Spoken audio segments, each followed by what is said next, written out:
네, 북한이 어제 동영상으로 공개한 화성 15형 미사일은 상당히 진전된 형태의 신형 미사일로 평가되고 있습니다. 북한이 조만간 또 다른 도발을 준비 중이라는 관측도 나오고 있습니다. 한편 북한의 도발에 대응한 한반도 주변국들의 움직임도 빨라지고 있습니다. 이 시간 김철우 한국국방연구원 연구위원, 양무진 북한대학원 대학교 교수 두 분 모시고 관련 내용 다뤄보도록 하겠습니다. 어서 오십시오. 네, 안녕하십니까. 예. 자, 29일 날 새벽에 이제 화성 15형을 발사를 했고요. 어제 이제 그 동영상이 공개됐습니다. 두 분 다 보셨을 텐데 많은 얘기가 있습니다. 특히 이제 기존에 만들었던 화성 14형하고는 사뭇 다른 모습이었다는 게 전반적인 평가고요. 뭐 성능, 길이, 외형 다 다릅니다. 먼저 보시기에 가장 눈에 띄었던 게 어떤 겁니까, 김 의원께서는? 김정은이 현장에서 진두지휘하는 모습을 연출하면서 이게 이제 기획 도발이죠. 그 뭐 시점도 그렇지만은 그 이춘희의 그 발표에 이은 사진에서 동영상까지 했기 때문에 많은 전문가들이 추정하고 예측한 것에 대한 사실관계에 대한 해석은 달라질 수 있어도 사실을 분명히 자기들이 적실했다. 그래서 특히 이제 외형이라든가 뭐 8축에서 9축으로 늘어난 그 이동식 차량이라든가 뭐 충분했는데 과거 우리가 화성 14형으로 얘기했던 7월 달에 발사된 거하고는 확연히 외형뿐만 아니고 고도, 거리 뭐 그래서 가장 상징적인 건 뭐냐면은 그동안에는 미국을 상대로 위협 내지는 겁박을 했는데 이제는 사거리로 그것이 입증이 됐다. 그런 측면에서 최고 정점 고도를 통해 가지고 올라갔을 뿐만 아니고 이런 것은 저는 이제 군 출신이라 이제 이 모든 그 지상에서 공중으로 날아가는 엔진이 가장 기본입니다. 그렇죠.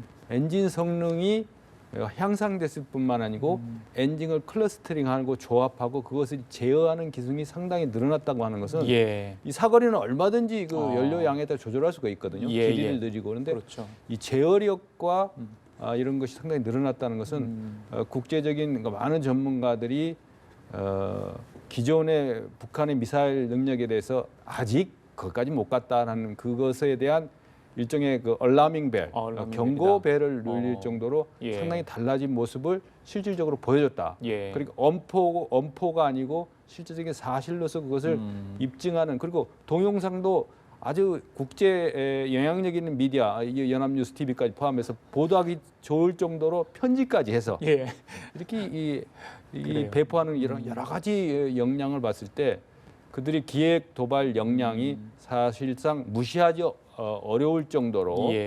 근데 지금 미국의 관점에서 관심을 갖고 있는 과연 거기에 재진입 탄두 기술의 핵탄두 소형화 장착까지 끝난 실전 배치까지냐? 저는 그렇게 보지는 않습니다. 알겠습니다. 실전 배치까지는 아니고 그 이전 단계에 자기들이 의도한 소종의 전략적 목표, 그들이 말하는 셈법이죠. 셈법을 달성하는 기술적 역량을 확실히 보여줬다 이렇게 봅니다. 그래요, 알겠습니다. 양 교수님.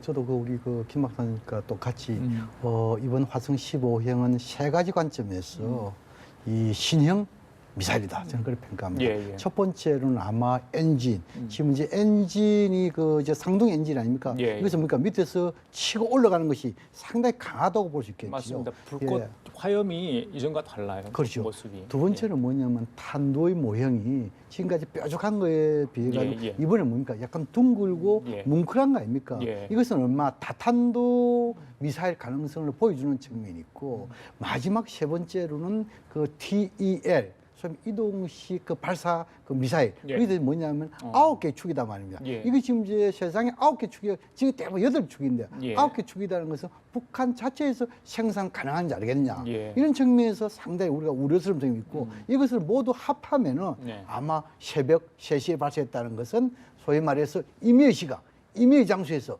언제든지 발사할 수 있다는 것을 보여줌을 해가지고 북한의 미사일 강국이다. 저는 그렇게 평가를 합니다. 그래요. 지금 이제 화면 보시면 저게 화성 14형하고 15형의 이동 발사 차량, 그러니까 8개 축과 9개 축. 저것도 이제 많이 개선이 됐고 자기들 주장에 따르면 저걸 스스로 만들었다. 그렇죠? 그렇죠. 그런 이야기 나왔고요. 방금 전에 화면 보시면요.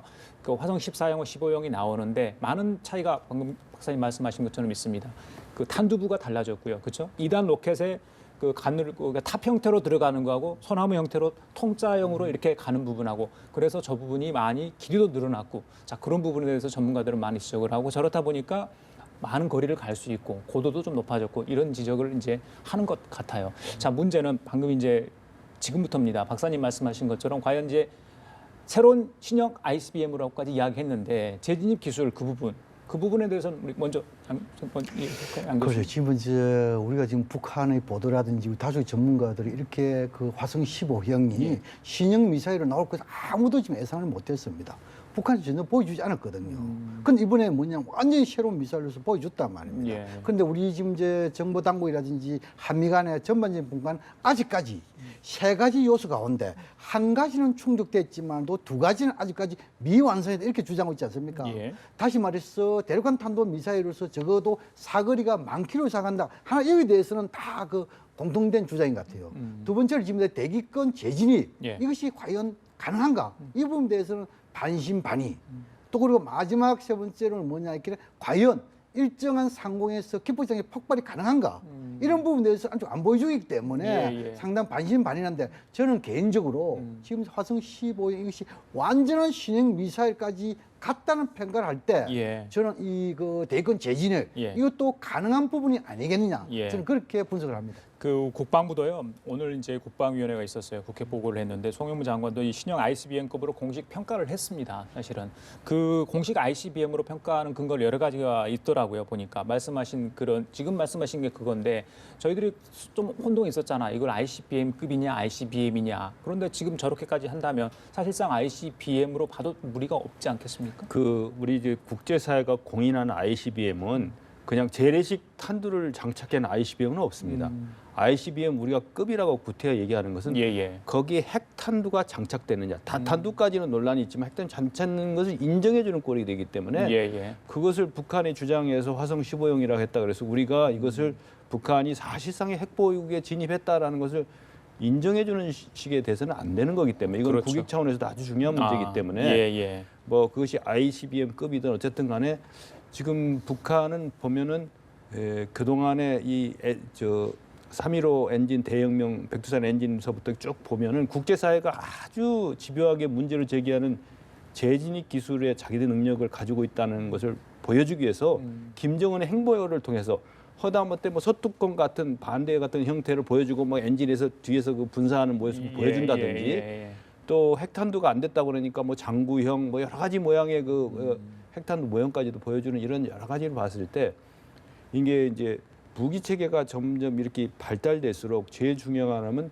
시스템 오브 시스템즈 여러 가지 그걸 복합적으로 했을 때 그것을 발사 주체가 제어할 수 있느냐가 가장 중요한 겁니다. 각각의 플랫폼이 있지만은 그 핵무기서부터 재진입 모든 것들이 원하는 목표에 정확하게 도달할 수 있느냐라는 그런 것을 봤을 때는 아직 거기까지 완전히 완전 무결하게 입증하고 실효성을 검증한 단계는 아닌데 북한은 발사해서 인정이 되면 바로 자기들이 주장하는 전략적 세법에 따라서 이것이 국가 핵무력이 완성됐다고 하는데 완성되려면 보여달라.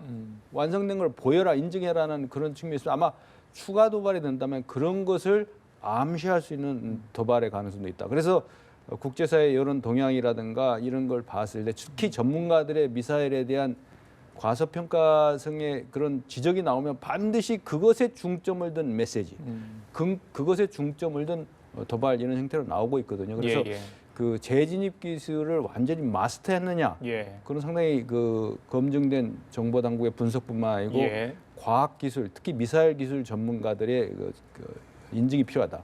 영어에도 로켓 사이언티스트라고 있지 않습니까?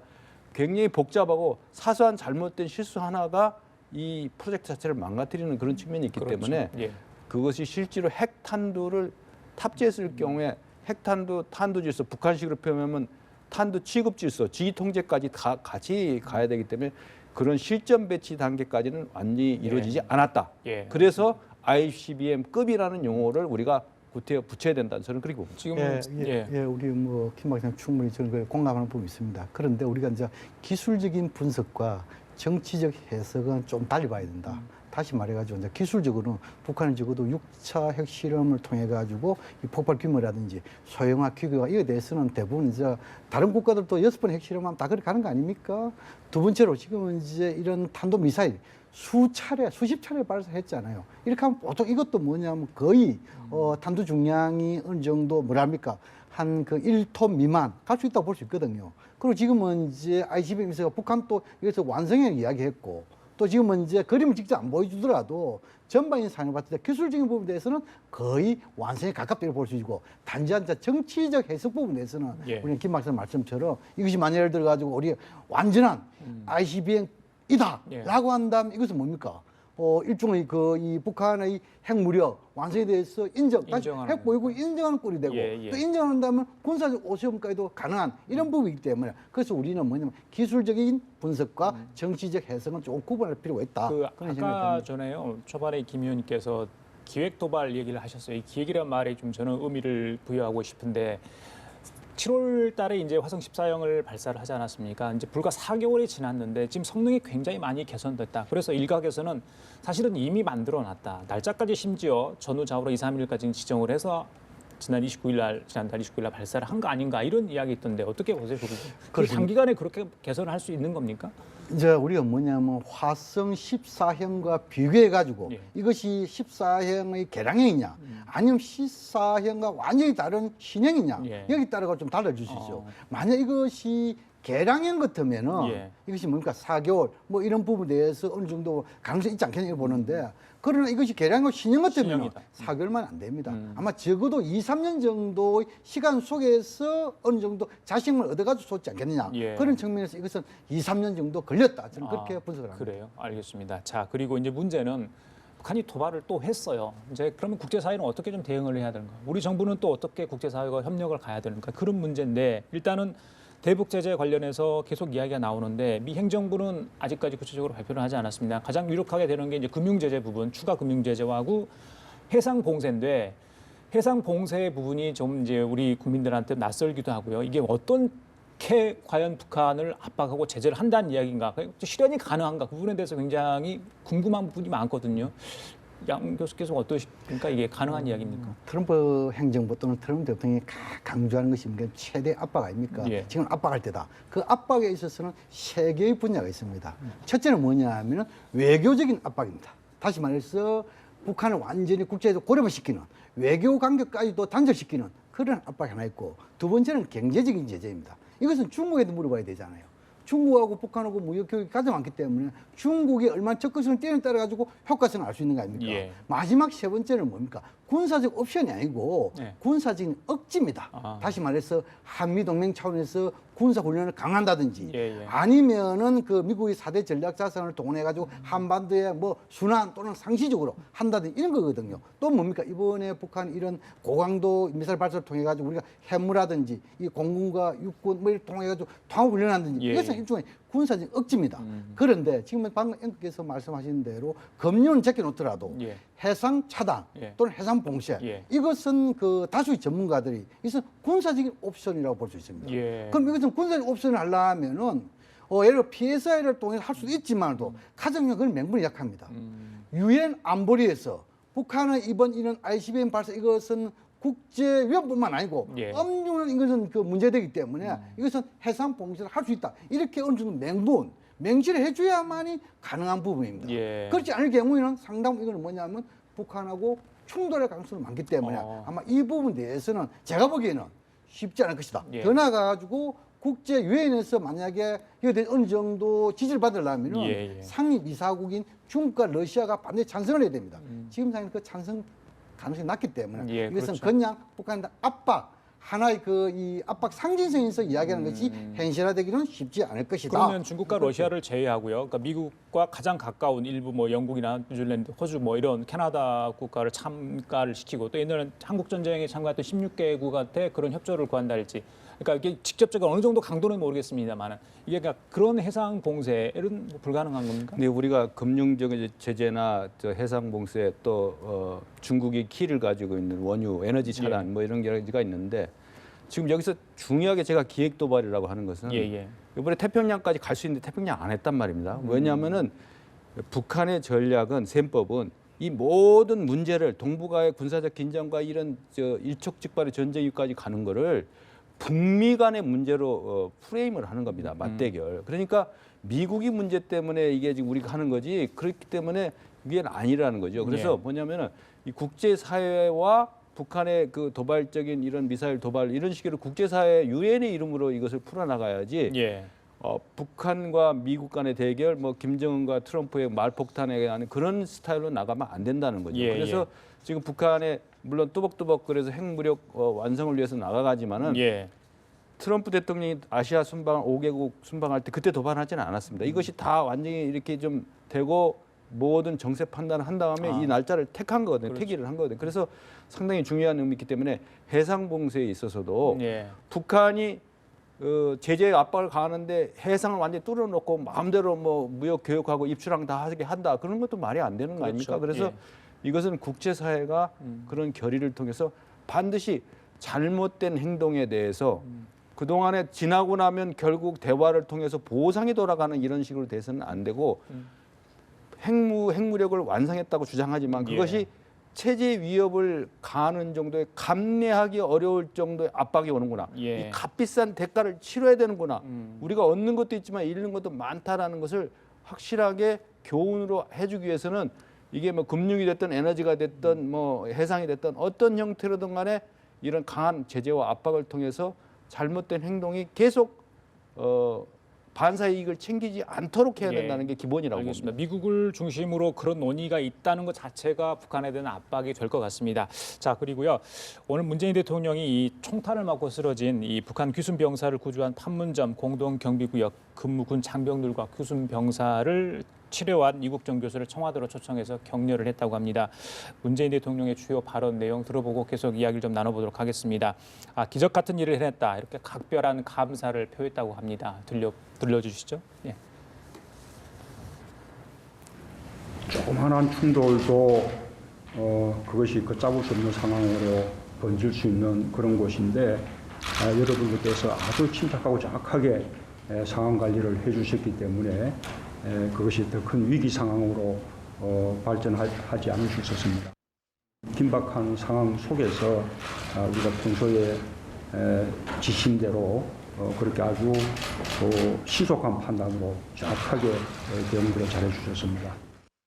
게다가 이 상황이 다 끝나지 않은 그런 상황 속에서 정말 이 생명의 위험을 무릅쓰고 아주 신속하게 그 귀순한 북한병을 구출을 해내서 그 북한병의 목숨을 이렇게 살릴 수가 있었습니다. 그런 모습들을 보면서 국민들은 우리 군에 대한 신뢰가 더 높아졌고 또 우리 한미 양국의 아주 굳건한 동조에 대해서도 더 이렇게 신뢰할 수 있게 되었습니다. 우리 이국종 교수님은 그 북한군이 그렇게 많은 중상을 입었는데도 그 목숨을 구하는 아주 기적 같은 일을 해내셨습니다. 이렇게 다 함께 평화를 지켜내고 또 귀순한 북한 병사의 목숨을 구해난 여러분께 다시 한번 감사드립니다. 당연한 일을 했음에도 이렇게 이런 격려를 해주신 거에 대해서 너무 감사하게 생각하고 또한 제가 이렇게 임무 수행을 완벽하게 할 수 있었던 것은 뭐 대장이 그동안 주었던 신뢰와 또는 주위에 함께 있었던 전우들이 있었기에 가능했습니다. 그리고 또 앞으로 어떤 상황이 벌어져도 저는 지금과 같이 거침없이 하겠다라고 손을 들겠습니다. 그 보통 우리가 어떤 상황이 실제 상황이 발생하면은 민관이 따로 없을 것이다 이런 얘기를 민관군이 따로 없을 것이다 이런 얘기를 하지만 실제 그런 걸 현실에서 보기는 쉽지는 않습니다.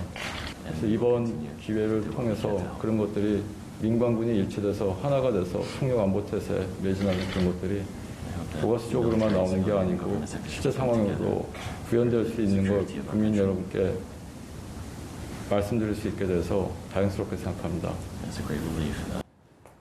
예, 문재인 대통령이 청와대로 JS 장병들을 불러서 격려하는 장면, 또 이국정 교수의 이야기까지 들으셨습니다.